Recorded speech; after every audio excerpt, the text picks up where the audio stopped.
Hello, इसको बात करते हैं ट्राइडेंट लिमिटेड की। 25 रुपए का स्टॉक हो चुका है और पहला टारगेट मोतीलाल ओसवाल का इसी के साथ कंप्लीट होता है। दूसरे टारगेट की बात करेंगे इस वीडियो में। 3% की रैली प्रीवियस डे में आई है और ओवर 100 मिलियन का वॉल्यूम भी ट्रेड हुआ है। इस समय पर जो कपड़ों का बाजार है यानी टेक्सटाइल सेक्टर जो है वो काफी गर्म है, तीन बड़ी खबरों की वजह से। और काफी सारे वीडियोस मैंने देखी हैं जो यूट्यूब पर अवेलेबल है इस समय पर, उनमें बताया गया है सिर्फ एक खबर के बारे में, आपको पीएलआई स्कीम के बारे में। बट वो सिर्फ एक पार्ट है जिससे आपको थोड़ा बहुत मुनाफा यहाँ पर हो सकता है, until unless you know the second news. Second news ज्यादा इंपॉर्टेंट है यहाँ पर। एक्सपोर्ट जो ड्यूज थे वो माफ कर दिया है गवर्नमेंट ने। कितना मुनाफा होगा उस खबर के आने के बाद जो कल आई है। और साथ ही साथ एक और बड़ी खबर आपके सामने है यहाँ पर। जो सेक्टरल ग्रोथ होती है मार्केट की, आप जानते हैं कि साइक्लिकल ग्रोथ होता है, कभी बैंकिंग सेक्टर भागता है, कभी टेक्सटाइल सेक्टर, कभी फार्मा सेक्टर। तो ऐसे में इस समय पर क्योंकि त्योहारों का सीजन आ रहा है, यही कारण है कि टेक्सटाइल सेक्टर भी खबरों में काफी ज्यादा बना हुआ है। तो कितना मुनाफा होगा कपड़ों के बाजार से इस त्योहारों के सीजन में, क्या खरीदारी करने की राय रहेगी, ट्राइडेंट में कितना टारगेट लेकर के चले आगे आने वाले 2 से 3 महीनों के लिए, सब कुछ बताएंगे इस वीडियो में। चलिए स्टार्ट करते हैं। बट उससे पहले अगर आप चैनल पे नए हो तो प्लीज चैनल को सब्सक्राइब कर दो and hit that bell icon ताकि आपको नोटिफिकेशन मिल सके। चलिए स्टार्ट करते हैं। बात करें ट्राइडेंट की तो एक साल में 300% का रिटर्न कंपनी आपको ऑलरेडी दे चुकी है, तो बेहतरीन कंपनी तो है यहाँ पर। और पीएलआई स्कीम आने के बाद देखिए कंपनी ने अपना 52 वीक हाई भी लगा दिया है यहाँ पर। अगला टारगेट क्या होगा ये तो हम बताएंगे ही आपको, बट उससे पहले अब कुछ खबरों की बात कर लेते हैं जो खबरें आजकल काफी चर्चा में है। शॉर्ट में बात करेंगे उन खबरों की यहाँ पर। लेट्स स्टार्ट की पहली खबर क्या है। पहली खबर वही है पीएलआई स्कीम यानी प्रोडक्ट लिंक्ड इंसेंटिव स्कीम हमारे सामने है। और ये स्कीम अभी वायरल हुई है बहुत ज्यादा, बट मैंने इस स्कीम के बारे में आपको पहले भी बताया था कि पीएलआई स्कीम काफी बेनिफिशियल होने वाली है ट्राइडेंट और आलोक इंडस्ट्रीज के लिए, जो कि दोनों ही छोटी कंपनीज है टेक्सटाइल सेक्टर की और दोनों ही समय पर अच्छे रन के लिए तैयार हैं। ग्रुप इंडस्ट्री जो है हमारे सामने, जैसे ट्राइडेंट है, आलोक इंडस्ट्री है, वेस्टर्न है, इनको ज्यादा मुनाफा होगा पीएलआई स्कीम के थ्रू। अब देखिए ट्राइडेंट की बात हम यहाँ पर करें तो इस स्कीम के तहत incentive worth ₹10,683 crore will be provided on production to the sector over a span of 5 years. यहाँ पर एमएमएफ का ज्यादा बेनिफिट होने वाला है। क्या है वो चीजें मैं उसके बारे में बताऊंगा, बट अभी के लिए आप देखिए briefing the media after the cabinet meet which was chaired by prime minister, union ministers Piyush Goyal and Anurag Thakur said that the decision has been taken with an aim to boost domestic manufacturing and export. Export की भी बात यहाँ पर की गई है। और जो हमारी पहली स्कीम है यानी पीएलआई स्कीम, ये सिर्फ मैन्युफैक्चरिंग को ध्यान में रख के बनाई गई है। तो सेकंड स्कीम क्या है, सेकंड स्कीम की बताऊंगा मैं आपको। देखिए इसके तहत क्या क्या फायदा होने वाला है। जो मैन मेड फाइबर है उसको सबसे ज्यादा फायदा होगा। और ट्राइडेंट जो है वो नई टेक्नोलॉजी वाली कंपनी है और यहाँ पर एमएमएफ का काफी रोल आ जाता है।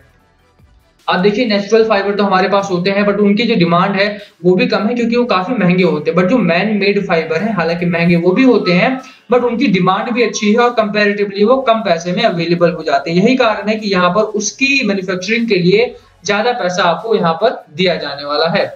गवर्नमेंट ने काफी चीजें अनाउंस की हैं। Investment worth ₹19,000 crore will be made in 5 years. 5 साल में 19,000 करोड़ इन्वेस्टमेंट की जाएगी और ये 7.5 लाख लोगों को एम्प्लॉयमेंट भी देगी। तो उसमें नहीं जाएंगे ज्यादा, बट हाँ ये स्कीम काफी बेनिफिशियल होने वाली है ट्राइडेंट के लिए आपके। और 10,000 करोड़ रुपए एक तरफ और 19,000 करोड़ रुपए की इन्वेस्टमेंट जो कि इंफ्रास्ट्रक्चर में होगी, इंफ्रास्ट्रक्चर डेवलपमेंट में होगी, वो दूसरी तरफ। थर्ड टीयर 3 और टीयर 4 टाउन्स में इसका ज्यादा फायदा पहुंचने वाला है हमारा। तो पहली स्कीम हमारे सामने ये है। दूसरी जो मोस्ट इंपॉर्टेंट स्कीम है वो ये है, government provides big boost to exporter, clears dues worth ₹56,000 crore का एक्सपोर्ट ड्यू यहाँ पर क्लियर किया गया है।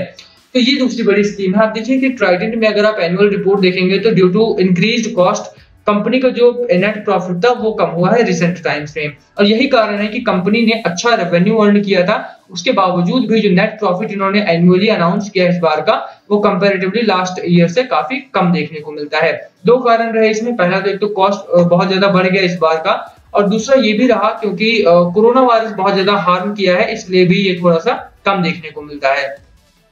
तो कहीं ना कहीं इसका भी काफी फायदा होने वाला है। अगर एक्सपोर्ट स्कीम के तहत इनका 56,000 करोड़ का एक्सपोर्ट ड्यू जो है उसको माफ किया जाता है तो कंपनी को इससे भी काफी फायदा होने वाला है। तो दोनों ही स्कीम को आपको नजर में रखना है, ठीक है। 2 बड़ी स्कीम जो सरकार की तरफ से अच्छा सौगात मिली है त्योहारों के सीजन को देखते हुए, ये काफी मुनाफा ना सिर्फ इन्वेस्टर्स को बल्कि कंपनी को भी काफी फायदा होगा इससे। अब बात करते हैं तीसरी बड़ी खबर। तो आप जानते हैं कि देखिए कंपनी में इस समय पर अगर आप एनुअल रिपोर्ट पर नजर डालेंगे तो 2012 से लेकर के और टोटल रेवेन्यू 2021 तक का क्या है, बढ़िया चल रहा है। बहुत अच्छा एक रेवेन्यू में ग्रोथ देखने को मिलता है, ऑलमोस्ट डबल हो चुका है लगभग, ठीक है। क्योंकि अब मार्च 2021 मार्च 2020 ये कुछ साल ऐसे हमारे रहे जहां पर कोविड का सिचुएशन, कोविड ने काफी हिट किया और इकोनॉमी भी हिट हुई और कंपनी भी काफी हिट हुई, और यही कारण रहा कि एक्सपोर्ट ड्यू भी काफी बढ़ गए थे और कॉस्ट इसी वजह से बढ़ा था इनका।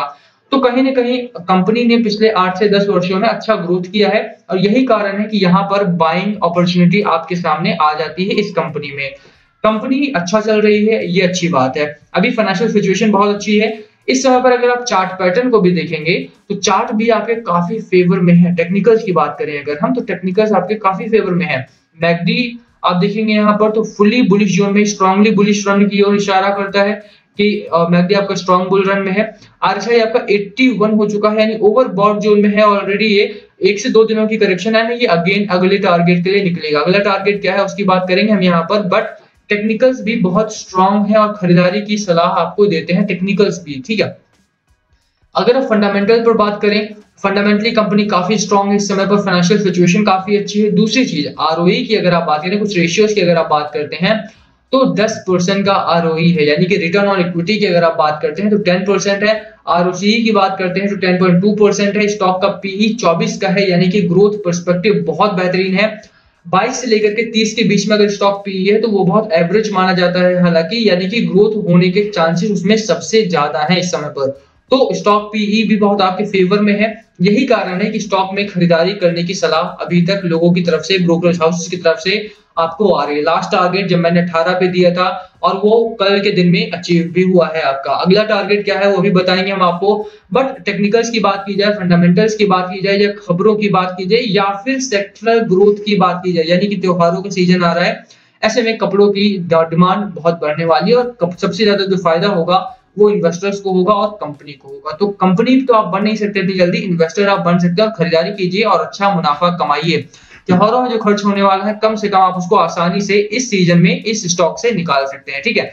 तो चलिए कुछ बात कर लेते हैं टारगेट की। तो सपोर्ट आपका अभी भी अराउंड, पहला जो आपका सपोर्ट रहेगा वो इस पॉइंट पर रहेगा 16, 23, 24 के आसपास। 22 आप ले सकते हैं अपना पहला सपोर्ट, ठीक है। Let me redraw it, okay. तो 22 रुपीज के आसपास का अपना पहला सपोर्ट रहने वाला है। अगर आप बात करेंगे यहाँ पर कि आपका टारगेट क्या होना चाहिए, पहला शॉर्ट टर्म टारगेट, तो देखिए 32 रुपीज तक या 33 रुपीज तक की आपकी पहली जर्नी बहुत स्मूथ रहने वाली है, इसमें कोई दो राय नहीं है। वीकली चार्ट हो या डेली चार्ट हो, अगर आप डेली चार्ट पर इसे सेट करते हैं तो भी आपका चार्ट काफी बेहतर देखने को मिलता है। यहाँ पर अगर आप बात करते हैं कि स्टॉक आपका किस तरह से आगे मूव करने वाला है, तो नेक्स्ट वीक भी आपका रन जो है वो बुल रन में ही रहने वाला है स्टॉक आपका, और काफी अच्छा मुनाफा आपको इस स्टॉक से आने वाले हफ्ते में भी मिलता हुआ दिखाई देगा, ठीक है। तो खरीदारी करने की मेरी सलाह रहेगी 32 का आपका पहला टारगेट होना चाहिए। खरीदारी कीजिए। चार्ट पैटर्न, टेक्निकल्स हो, फंडामेंटल्स हो, दोनों ही आपके फेवर में है, खबरें आपके फेवर में है। बाजार की जाए तो बाजार के हालात भी समय पर बुल रन के हैं। निफ्टी 50 अपना लाइफ टाइम हाई लगा रहा है। वहीं पर बैंक निफ्टी की अगर बात की जाए तो बैंक निफ्टी अभी सेक्टरल ग्रोथ की ओर इशारा कर रहा है। कुछ बड़े बैंक है जहां पर अच्छी ग्रोथ देखने को मिल रही है और छोटे बैंक्स को में मौका आ रहा है आपके पास। छोटे बैंक इन द सेंस कि बैंक ऑफ बड़ौदा हो गया, आईडीएफसी फर्स्ट बैंक हो गया, इन बैंक्स में अच्छा खासा मौका आपके पास आ रहा है। तो मार्केट के हाल भी बहुत अच्छे हैं, फेवरेबल हैं।